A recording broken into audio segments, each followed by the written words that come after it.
चांद्यापासून बांध्यापर्यंतच्या सामान्य कांदा उत्पादक शेतकरी मित्रांसाठी आता आपला मित्र उदय लाड घेऊन आलाय अनोखा व्हिडिओ पाहणाऱ्या सर्वांच्या आवडत्या यूट्यूब चॅनल शेती मित्र करतो आता मनापासून स्वागत। आपण सर्वांनी आता थंबनेल पाहितलंय आणि आपण सर्वांनी आता टायटल सुद्धा वाचले। सामान्य कांदा उत्पादक कास्तकार बांधवांसाठी सध्याचा हा लाख मोलाचा व्हिडिओ आणि सध्याची ही लाख मोलाची ब्रेकिंग न्यूज। जी ब्रेकिंग न्यूज आली आहे मित्रांनो थेट बांगलादेशमधून। मित्रांनो बांगलादेशमधून कांद्याच्या दरावर प्रचंड परिणाम करणारी सध्याची एक सर्वात महत्त्वाची ब्रेकिंग न्यूज आली की ज्याच्यामुळे इथून पुढे बांगलादेशमुळे देशांतर्गत बाजारामध्ये प्रचंड प्रमाणात बदलणारे कांद्याचा दर। पण अशी कोणती ब्रेकिंग न्यूज बांगलादेशमधून आली की ज्याच्यामुळे इथून पुढे आता देशांतर्गत बाजारामध्ये प्रचंड प्रमाणात बदलणारे कांद्याचा दर। चला तर मग ही ब्रेकिंग न्यूज कोणती आणि याचा परिणाम भविष्यात देशांतर्गत बाजारामध्ये कांद्याच्या दरावर होऊ शकतो हे जाणून घेऊया। जर आपल्या सर्वांना सुद्धा या महत्त्वाच्या प्रश्नाचं अचूक उत्तर जाणून घ्यायचं असेल तर यासाठी आपण सर्वांनी आता हा व्हिडिओ शेवटपर्यंत पाहायला हवा आणि व्हिडिओ शेवटपर्यंत पाहत असताना जिथं व्हिडिओ आवडल्यासारखा वाटेल तिथं व्हिडिओला एकदा लाईक करा। जास्तीत जास्त कास्तकार बांधवांपर्यंत अत्यंत महत्त्वाचा व्हिडिओ पाठवण्यासाठी व्हिडिओला शेअर करा आणि आतापर्यंत जर आपण सर्वांनी चॅनलला सबस्क्राइब केलं नसेल तर सबस्क्राइब करून नोटिफिकेशन बेलला ऑल करा। याच्यामुळे येणारा प्रत्येक व्हिडिओ हा आपल्या सर्वांना या ठिकाणी मिळत राहतो आता सतत। तर बघा मित्रांनो चांद्यापासून बांध्यापर्यंतचा जो सामान्य कांदा उत्पादक कास्तकार बांधव त्यांच्यासाठी सध्याचा हा लाख मोलाचा व्हिडिओ आणि सध्याची ही लाख मोलाची ब्रेकिंग न्यूज। जी ब्रेकिंग न्यूज थेट आली कुठून तर बांगलादेशमधून।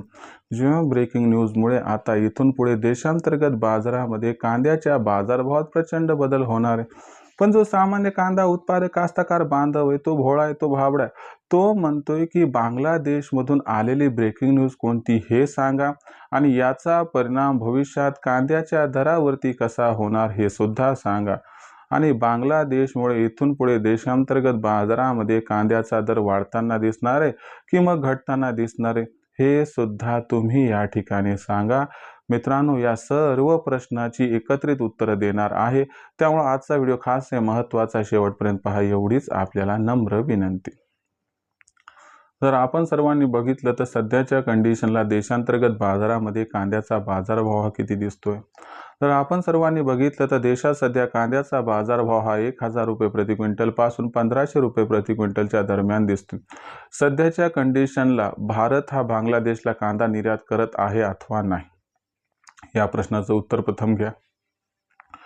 तर सध्याच्या कंडिशनला भारतातून बांगलादेशला कांद्याची निर्यात नगण्य होत आहे म्हणजे नसल्याजमा जास्त काही निर्यात होत नाही।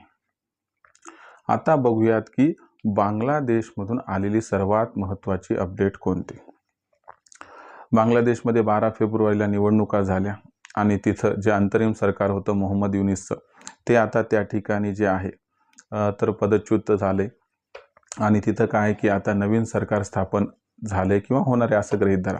ते सरकार कुणाचं आहे तारिक रहमान यांचं आहे। आता तारिक रहमान यांचं सरकार हे थोडंसं सॉफ्ट मानल्या जाते आणि ज्यामुळे भारत आणि बांगलादेश यांचे रिलेशन जे आहेत ते मित्रांनो या ठिकाणी आता सुधारताना दिसू शकतात। आता भारत आणि बांगलादेशचे रिलेशन सुधारले की याचा परिणाम थेट कांद्यावरती होणार आहे। असं मानलं जात आहे की तारिक रहमान यांनी जशी सत्ता त्या ठिकाणी स्वीकारली त्याच्यानंतर असं होईल की भारत आणि बांगलादेश यांच्यामधील संबंध सुधारतील। यामुळं वाव असा पण आहे की भारतातून कांद्याची निर्यात ही बांगलादेशला वाढू शकते आणि भारतातून बांगलादेशला कांद्याची निर्यात ही एकदा सुरू झाली तर गॅरंटीनं सांगतो की कांद्याचा बाजारभाव वाढल्याशिवाय राहणार नाही। कारण मला सांगा आजच्या कंडिशनला काय भारतातून कांद्याची निर्यात बांगलादेशला होत नाही। जर या ठिकाणी पॉझिटिव्ह बातमी आली आणि भारतातून बांगलादेशला कांदा निर्यात सुरू झाली तर यामुळे भाव वाढणार का घटणार तर 100% वाढणार। म्हणजे ही जी बांगलादेशमधून येणारी अपडेट आहे ती आपल्यासाठी सध्या आनंदाची वार्ताच घेऊन येणार आहे। ती आणखीन आली नाही बरं काय मी तुम्हाला काय सांगतोय आणखीन आली नाही येणार आहे पण एवढं आहे की बांगलादेश हा 15 मार्चपर्यंत काही ना काही कांदा आयात सुरू करू शकतो। जर असं घडलं तर यामुळे 300 ते 500ची तेजी कांदा दरात येताना दिसू शकते आणि असं घडलं तर कांदा भाव 2000ला सुद्धा क्रॉस करताना दिसू शकतात। मग असं घडावं एवढीच ईश्वरचरणी प्रार्थना। भारत आणि बांगलादेशचे सहसंबंध सुधारावेत आणि याचा फायदा माझ्या भोळ्या भाबड्या सामान्य कष्टकरी कांदा उत्पादक कास्तकार बांधवांना मिळावा एवढीच ईश्वरचरणी प्रार्थना। आणि तुम्हाला सांगतो की तुम्ही देखील हुशार व्हा, थोडंसं डोकं लावा की जशी 300 ते 500ची तेजी आली की पुन्हा असं म्हणू नका की 2500 होईल का, 3000 होईल का. तुम्हाला कांदा भाव 1800 2000च्या आसपास या घडामोडीत जाताना दिसले की तिथं थेट जुना कांदा विकून टाका. त्याचबरोबर जो लो ग्रेड कांदा आहे तो पण विकून टाका आणि नवीन कांदा जो जास्त काळ टिकणार नाही तोही विका, ज्यामुळे होईल आपला खूप खूप फायदा. आता भविष्यात देशांतर्गत बाजारामध्ये मग कांदा भाव हे कसे राहतील याच्याबद्दल अधिक वाचूक माहिती जाणून घेण्यासाठी पाहत राहा आवडतं यूट्यूब चॅनल शेती मित्र. व्हिडिओमधील माहिती आपल्याला आवडली असेल तर व्हिडिओस लाईक करा. सामान्य कांदा उत्पादक कास्तकार बांधवापर्यंत अत्यंत महत्त्वाचा व्हिडिओ पाठवण्यासाठी व्हिडिओला शेअर करा व चॅनलला सबस्क्राईब करून नोटिफिकेशन बेलला ऑल करा. यामुळे येणारा प्रत्येक व्हिडिओ आपल्या सर्वांना मिळत राहील सतत. तर कास्तकार बांधवांना अशाच एका नवीन व्हिडिओसह मी आपला मित्र उद्याला आपल्या सर्वांना आवडते यूट्यूब चॅनल शेती मित्र मिळत राहील सातत्याने. तोपर्यंत सर्व कास्तकार बांधवांचे व शेतकरी मित्रांचे आजच्या व्हिडिओत आपला मित्र उदयला हा मनापासून व्यक्त करतो. सर्वांचे खूप खूप आभार.